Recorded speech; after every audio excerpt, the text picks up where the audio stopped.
ఈ సభకు కూడా చెప్పనంత బ్రహ్మ పదార్థం ఏంది?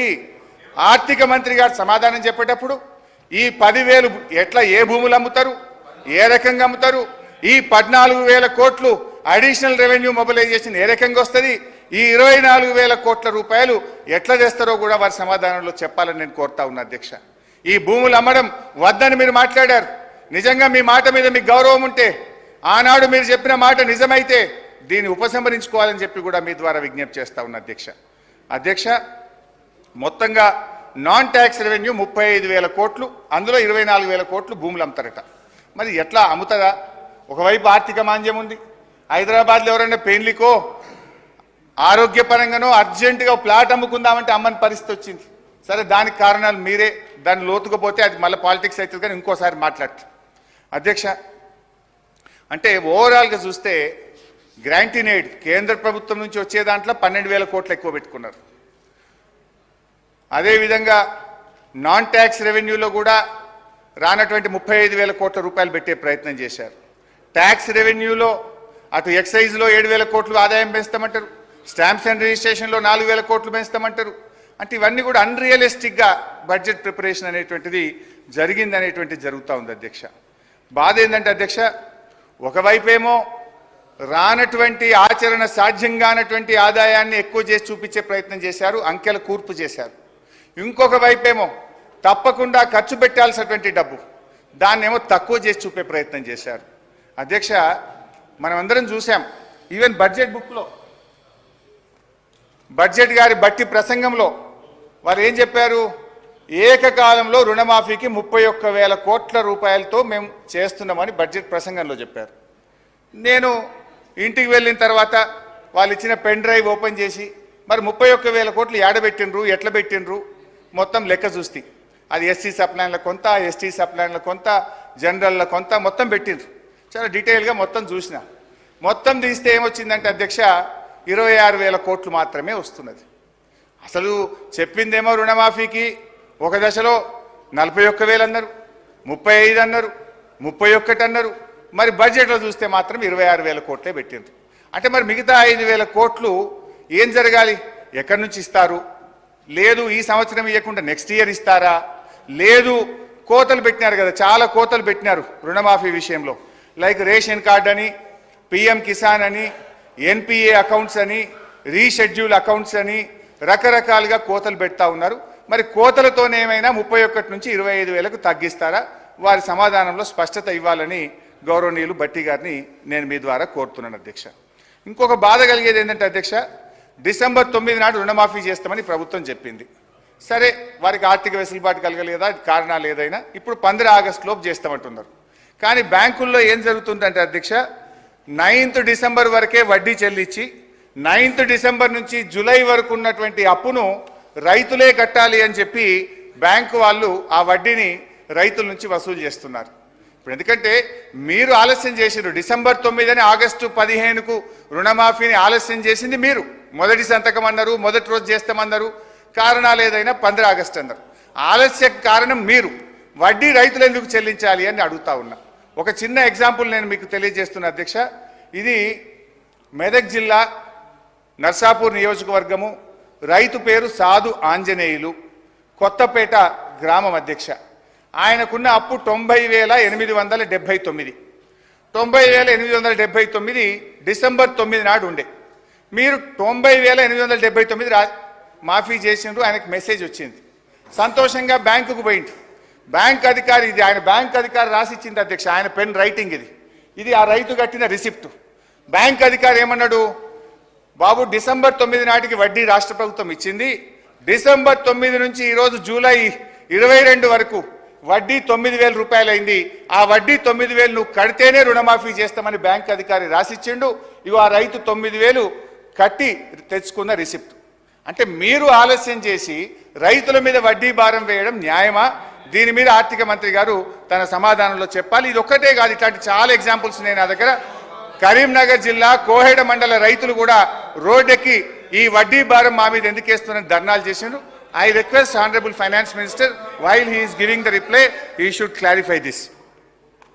అధ్యక్ష, ఇకపోతే ఆరోగ్యశ్రీ హెల్త్ డిపార్ట్మెంట్. అధ్యక్ష, ఆరోగ్యశ్రీలో ప్రభుత్వం కొన్ని నిర్ణయాలు తీసుకున్నట్టుగా పత్రికల్లో చూసాం. మేము ఆరోగ్యశ్రీ రేట్స్ను 20% పెంచామో నిర్ణయం తీసుకున్నారు, మంచిదే. ఇంకా కొన్ని వ్యాధులను కూడా యాడ్ చేశామని చెప్పారు, ఇంకా మంచిదే.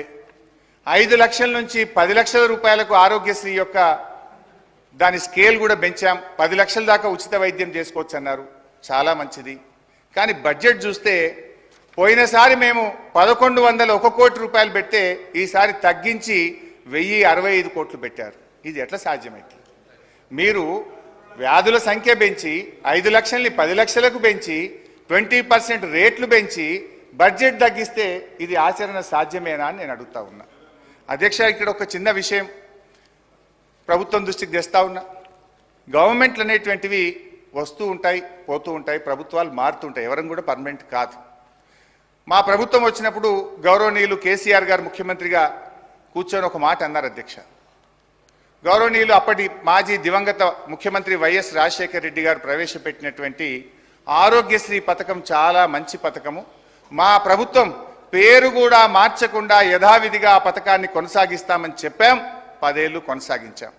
అదేవిధంగా వైఎస్ రాజశేఖర రెడ్డి గారు ప్రారంభించినటువంటి ఫీజు రియంబర్స్మెంట్ కానీ 108 కానీ ఇలాంటి మంచి పనులను సభా వేదికగా ముఖ్యమంత్రి గారు ఆనాటి ముఖ్యమంత్రి కేసీఆర్ గారు మెచ్చుకున్నారు. ఆ పథకాలను మేము కొనసాగించాం. కానీ మీరు కేసీఆర్ కిట్ అనే పథకం ఉన్నది, అది చాలా మంచి పథకం. దాని ద్వారా మన రాష్ట్రం IMR MMR infant mortality rate, mother mortality rate గణనీయంగా తగ్గి దేశంలోనే అతి తక్కువ మాతా శిశు మరణాలు నమోదు చేసిన రాష్ట్రంగా 3వ స్థానంలో తెలంగాణను మేము నిలిపాం. అంటే నేను ఒకటే కోరుతున్నా, ఒకవేళ మీకు కేసీఆర్ అనే పేరు ఇష్టం లేకపోతే పేరు మార్చుకోండి, మాకేం అభ్యంతరం లేదు. కానీ దయచేసి న్యూట్రిషన్ కిట్టు, కేసీఆర్ కిట్ అనే పథకాలను కొనసాగించండి.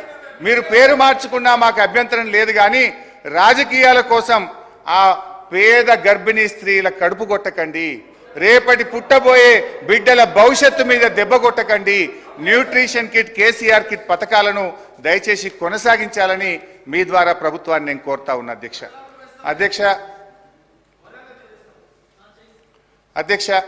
ఇంకొక ప్రధానమైన విషయం, అప్పుల విషయంలో పదే మా ప్రభుత్వం మీద బురద జల్లే ప్రయత్నం చేశారు.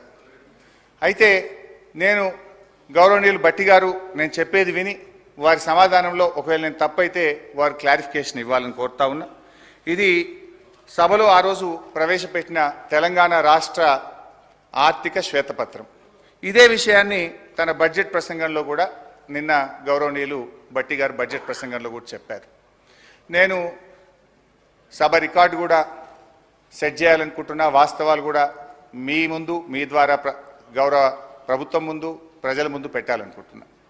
అధ్యక్ష, బీఆర్ఎస్ ప్రభుత్వం 6,71,757 కోట్ల రూపాయల అప్పు చేసిందని పదే సభలో బయట కూడా చెప్తా ఉన్నారు, నిన్న బడ్జెట్ ప్రసంగంలో కూడా చెప్పారు.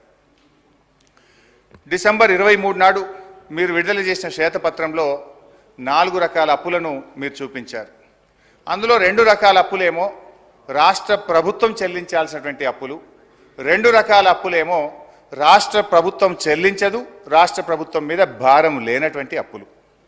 అందులో అధ్యక్ష, గవర్నమెంటు హామీ లేనిది, ప్రభుత్వం చెల్లించనిది 59,414 కోట్లు. గవర్నమెంటు హామీ ఉండి ప్రభుత్వం చెల్లించవలసిన అవసరం లేనిది 95,462 కోట్లు. ఈ రెండు కలిపితే 1,54,876 కోట్లు. అంటే మీరు చెప్పిన 6,71,757లో ఈ 1,54,876 కోట్లు తీసేస్తే అది 5,16,881 కోట్లు. దీంట్లో మా ప్రభుత్వం ఏర్పడే నాటికే చేసినటువంటి అప్పులు మాకు వారసత్వంగా వచ్చింది 72,658 కోట్లు. దాన్ని కూడా తీసేసినప్పుడు 4,44,223 కోట్లు. ఈ 4,44,233 కోట్లలో వారసత్వంగా ఉమ్మడి ఆంధ్రప్రదేశ్ ప్రభుత్వం నుంచి వచ్చిన, అంటే ప్రభుత్వము హామీ ఇచ్చి ప్రభుత్వమే చెల్లించేటువంటి ఎస్పీవీకి సంబంధించిన 11,609 కోట్లు ఉన్నాయి. దాన్ని కూడా మనం తొలగించినట్టయితే 4,32,614 కోట్లు. మీరు శ్వేతపత్రంలో కూడా కొంచెం ఇంటెలిజెంట్గా పెట్టారు. అది ఏం పెట్టారంటే మా ప్రభుత్వం దిగిపోయే నాటికి ఎంత ఉంటుందో పెడితే బాగుండు. వీళ్ళు ఏం పెట్టిండ్రు, FRBM లోన్స్ 2023-24 BE అంటే మేము డిసెంబర్లోనే మీ గవర్నమెంట్ వచ్చింది. డిసెంబర్, జనవరి, ఫిబ్రవరి, మార్చ్ 4 నెలల్లో తీసుకుపోయే అప్పును కూడా మా ఖాతాలు వేసిండ్రు. గ్రేట్. అయితే ఆ డబ్బు ఎంత అంటే 6,115 కోట్లు. ఈ 6,115 కూడా తీసేస్తే నెట్ మా 10 ఏళ్ల పాలనలో తెచ్చిన అప్పు 4,26,499 కోట్లు. వాస్తవం ఇదైతే ఒకవైపు 7,000 కోట్లు 7,000 కోట్లు అని చెప్పి ఒక 7 లక్షల కోట్లని దుష్ప్రచారం చేస్తూ ఉన్నారు. అయితే ఇక్కడ అధ్యక్ష కొన్ని విషయాలు కూడా వారికి చాలా అనుభవం ఉంది, సభలో కూడా ఉన్నారు. నేను అక్కడ ఆర్థిక మంత్రిగా ఉన్నప్పుడు అనేక సందర్భాల్లో బట్టి విక్రమార్క గారు CLP నాయకుడిగా మాట్లాడుతుండేవారు.